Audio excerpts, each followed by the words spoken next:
Your husband made his choice 10 years ago. If I interfere now in this life he's made for himself, you are the one who will be hurt.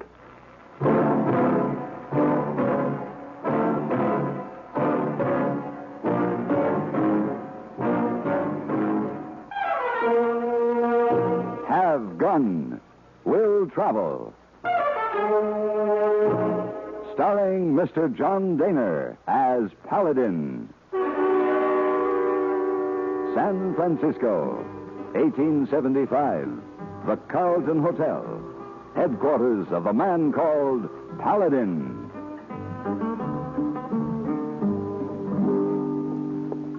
Mr. Paladin, I say good night now. I turned down that for you. Thank you, Miss Wong. I'm ready for it, all right. Where's a man down to have somebody bare their soul to him? Oh, you spent a long time talking with that man tonight. That man who was here is quite a famous surgeon, Miss Wong, from the East Coast. He's just learned that he has only 6 months to live. Oh, too bad. Now he's decided you've got to get his house in order. Oh, time to catch up, huh? Uh-huh. He's a dying man, and suddenly his conscience has come alive. Oh, sir? Yeah, 10 years ago, through carelessness, clearly a matter of malpractice, he allowed a patient to die, and he placed the blame on a young doctor working with him. Oh, most deceitful. And there was no way the young doctor could defend himself. He had a very promising career, which naturally was ruined. He felt he had brought disgrace to his wife and family, so he left them. Just disappeared, and that was 10 years ago. Long time. Now, this surgeon, wants me to find the young doctor. He wants to make it right. Thinks he can just wipe out the past 10 years. You take job, Mr. Paladin? Well, if he thinks he can buy absolution this way, it's all right with me.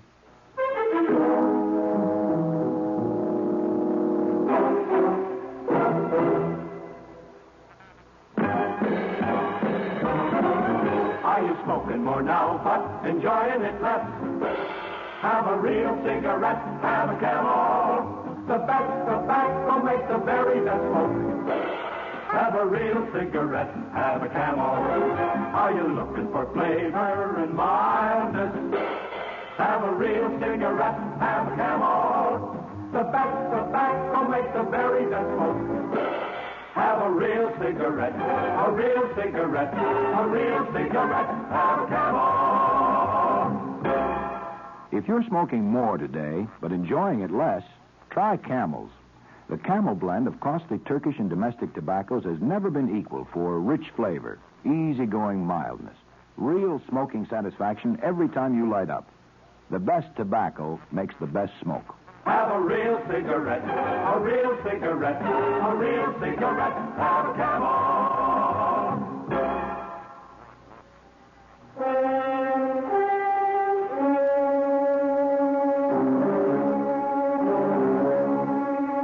In my search for Amos R. Bradbury, M.D., I pursued false leads and wrong hunches for 2,739 miles and came to one decision.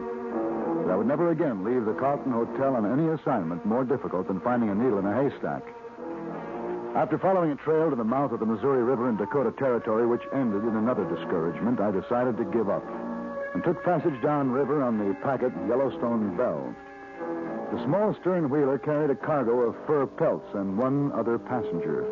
His name was Benjamin Tubbs, a tough, grizzled old mountain man. The fourth day, as usual, we had tied up to the riverbank at sundown. Sometime before daylight, I awakened and went out on deck. My fellow passenger was standing at the rail. I should have thunk any mushhead misbegotten son would have known better than to sit tight with a payload of skins stinking up his boat, holding out an invite this close to them hostiles. I beg your pardon? Well, you might as well leaf duck, mister. An arrow. Just keep down, mister. There's more coming. This is Arikara country, isn't it? I didn't know they were hostile. They used to be mostly friendly, but they got their dander up back a piece because they was cheated by some white fur traders. Well, they want the cargo? That and a few scalps. There's only 8 of us on this tub, but there's about 600 of them Indians strung out along them riverbanks. How can you tell? There's too black out there to see anything. Oh, it's my business, mister. I'm a scout. I see. I can smell them, and I know this just ain't a time to sit still and argue. We got to get. Hey, listen. You hear that across the other side? Yeah. Why, them mean toad-eating varmints. They's putting into the water with their pirogues. They're going to surround us. Looks like we're going to have to argue after all. Might as well break out the rifles. Hey, Tubbs, they're using fire arrows. Well, that's it, mister. One of them catches this here little old dried-up hunk of wood we're floating on. It's just going to go up. And one of them did. There goes the wheelhouse. I better get the water bucket. No, it won't do no good. They's coming from all sides. Look, the crew's putting the skips in the water. Come on, let's give them a hand. Wait a minute. I got to get my orders. In my cabin. The orders? Tubbs, come back. Tubbs, will you? Tubbs? Tubbs, will you?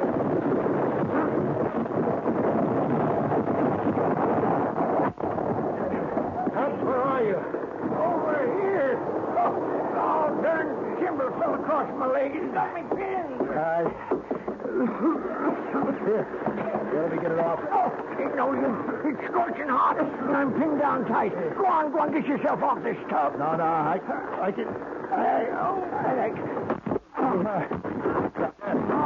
tell you, no use. Go on and get this leg. I think it's busted. I can't move. Here. Oh, give me your arm. Oh, easy now, easy. Your deal, mister. But we get off this tub, we still got them sneaking redskins to take care of. Well, one thing at a time. Let's go.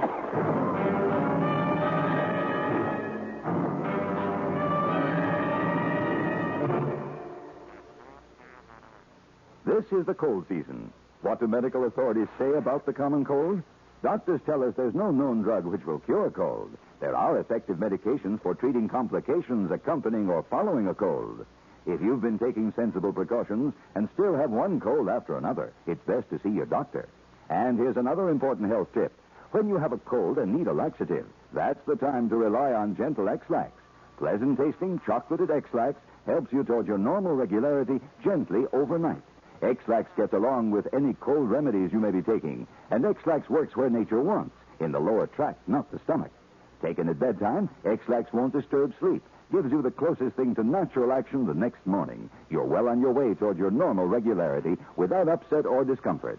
So when you have a cold and need a laxative, take X-Lax, the laxative you can use with complete confidence. X-Lax helps you toward your normal regularity gently overnight. X-Lax.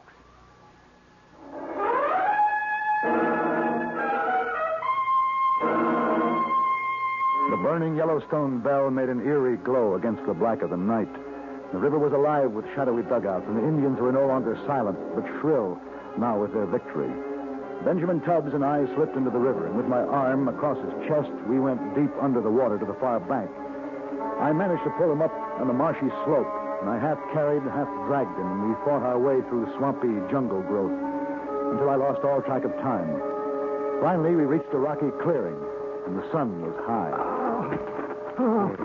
Mister, this is where Ben Tubbs is going to have to call quits. I just got to sit. Now, Ben, I don't see how you've been able to take it this far. Here, easy now. You can lean up against this rock here. There.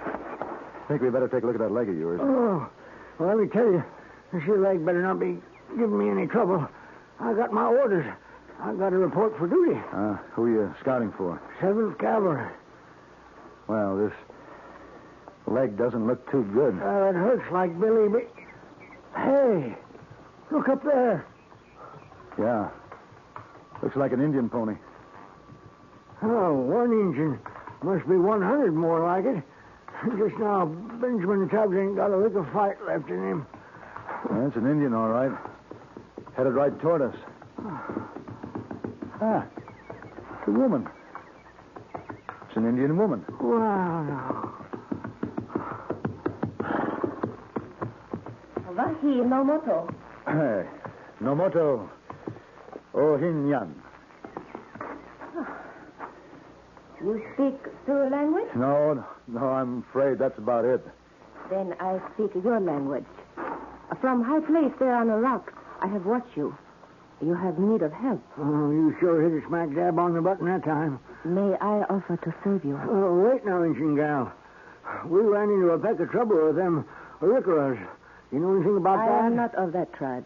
I know nothing. I am called Monasea. Monasea, this is Benjamin Tubbs. My name is Paladin. Sight of you sure put a shine on this morning. You're the prettiest little thing I ever did see.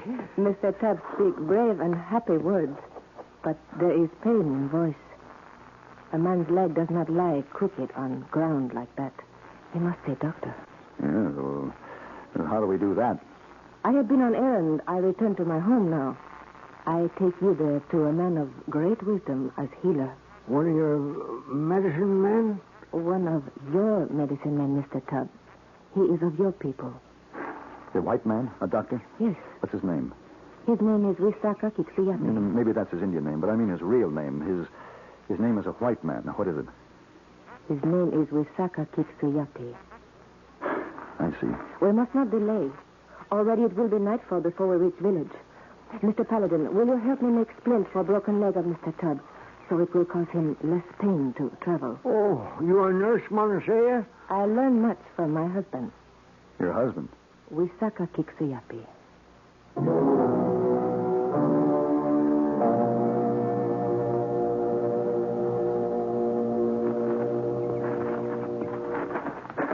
It's a good thing we lashed Ben to that saddle. It looks like he's fainted.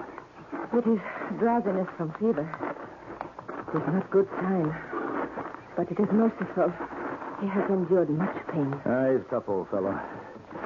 Say, Monasea. Yes? The reason I was interested in the name of this doctor, your husband. Yes? Well, I was hired to find a certain Dr. Amos Bradbury who left his home on the eastern coast of this country because of an injustice that was done to him. And I followed this trail for many miles and finally to Fort Union here on the river. What did you mean by injustice? Well, the man who wronged him is dying and wants to make amends. Now, Bradbury had a wife and a child, and he felt that he had brought disgrace to them. But now the truth will be told, and his family and the world he left will learn that there was no dishonor. And why do you tell me this, Mr. Paladin? Well, Monasea, I've been thinking. It's been 10 years.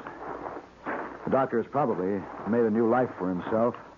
Perhaps he has found a pleasant place to live, someone to share it with him, and maybe he'd just as soon forget what's past. Mr. Paladin, my husband's name as white man is Amos Bradbury. Somehow I thought so. His Indian name, Wisaka Kiksuyapi, is Sioux. It means man who remembers.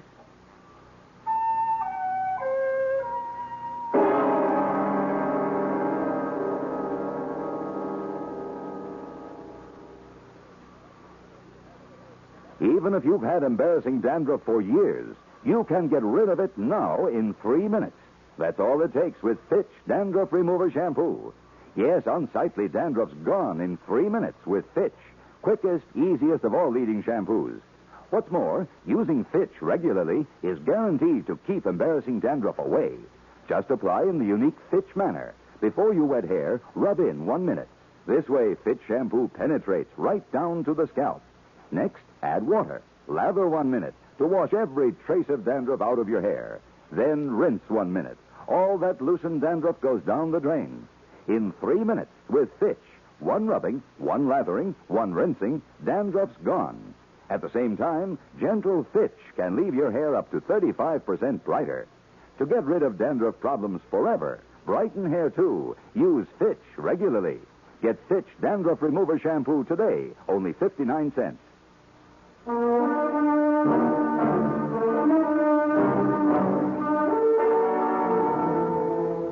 And so, like that, after all the days and all the miles, my search was ended. But it didn't seem to matter just then. More important at the moment was to see that Ben Tubb got the care he needed. When we reached the Indian village, his condition was serious, and Monasea had some men carry him immediately to a little stone building set up as a hospital. She didn't mention the doctor again that night, nor did I. She bandaged my burned hand, gave me food and a blanket, and I spent the night under a cold sky. In the morning, I went to see Ben. He was lying on a narrow cot in a small, bare room. When he saw me, he made a quick brush at a big tear on his grizzled old face, scowled and cut loose. That rubber-headed, stinking varmint. Rotten, dumb squirrel. Ben. Mister, do you know what that doctor done? He cut off my leg. That's what he done. He had to do it, Ben. It was your leg or your life. What's the good of a life to a scout who ain't got two legs? After a while, you'll be getting around again, just as tough as ever. But I had my orders. I was on my way to report to the 7th Cavalry. Special scout assigned to General George Custer. Can I be hopping one-legged after Sitting Bull? Sitting Bull? Darn tootin'. This time Custer's a going after Sitting Bull himself.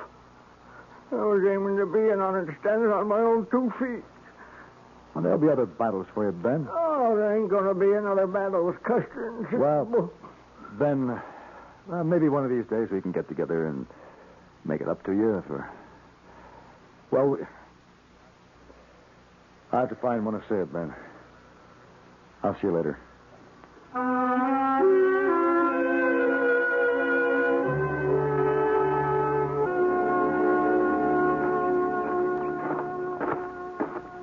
Good morning, Mr. Paladin. Good morning, Monasea. Do you want to see my husband now? Well, I've been looking for him a long time now, but I'm not quite sure whether I want to see him or not. I do not understand. Monasea, what I was trying to tell you last night, I don't think that I have any right to interfere in this life he's made for himself here. He made a choice 10 years ago. Maybe it's a good one.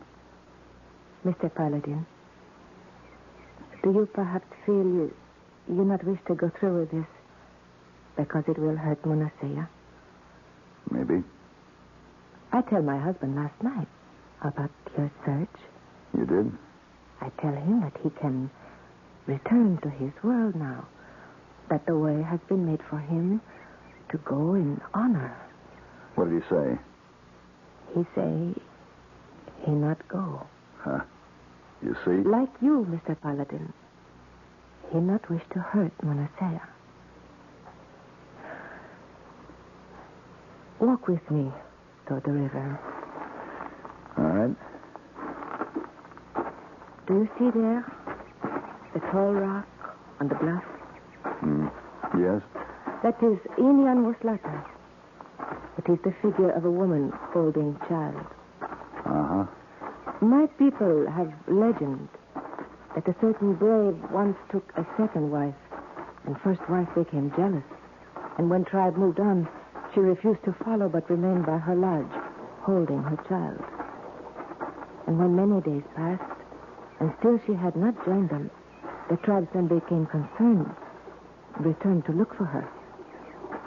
And they found her sitting by her lodge, holding her child. But she had turned to stone. Well, I'm afraid I don't understand Wait. So the tribesmen picked up the stone figure, and they carried it back with them. And after that, wherever tribe moved, Inyan Waslata was carried along. She was always there. The image of the first wife and child. Maybe I do understand. Of course. Always in the life of Monasea is the image of first wife and child. Mr. Paladin, you do the job you set out to do. You take Dr. Amos Bradbury back to his world. Oh, but what about you, Monasea? My own village is farther upriver. I have a pirogue already stocked. I go to my own people now. You mean right now? Without letting Bradbury know? Seems to me he should have something to say in this decision. He is Wisaka Kiksiapi, Mr. Paladin. The man who remembers. The image of the first wife and child is always in his life, too. Monasea, Yes? you can count me as the man who remembers where you're concerned. Nataemhon, Mr. Paladin. What does that mean? Good hunting. Nataemhon to you, Monasea.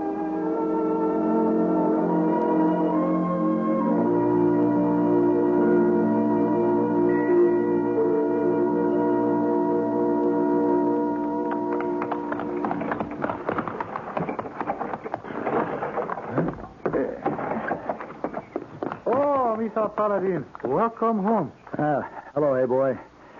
Would you get my bag on the seat there, please? Oh, Isa.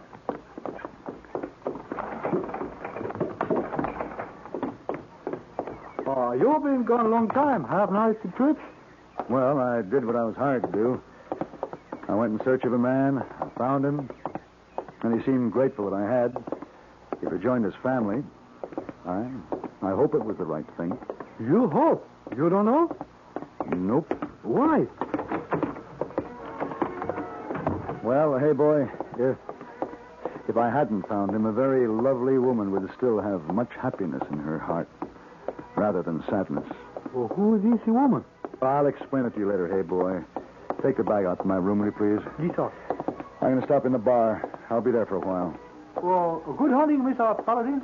Good hunt. Nataemhon. Well...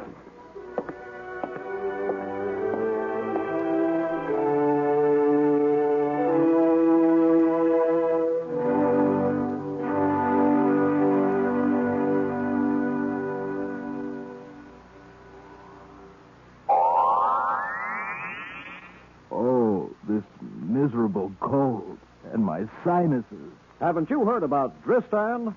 Dristan, the amazing 3-layer tablet now bringing real relief from cold, misery, and sinus congestion to millions. Dristan decongestant tablets not only help drain all 8 sinus cavities, critical areas of cold's infection, but circulating through the blood, Dristan's decongestant reaches all congested areas, shrinks all swollen membranes, relieves pressure and pain.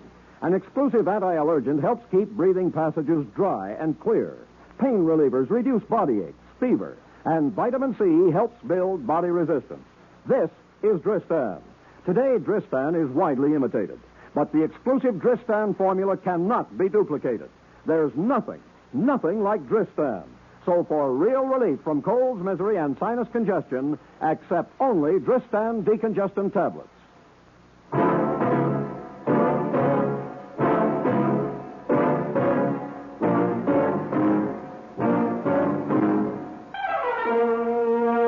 Have Gun Will Travel.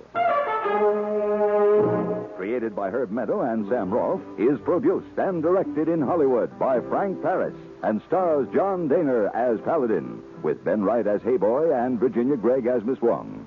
Tonight's story was specially written for Have Gun Will Travel by Ann Dowd. Featured in the cast were Joseph Kearns and Lillian Bayef.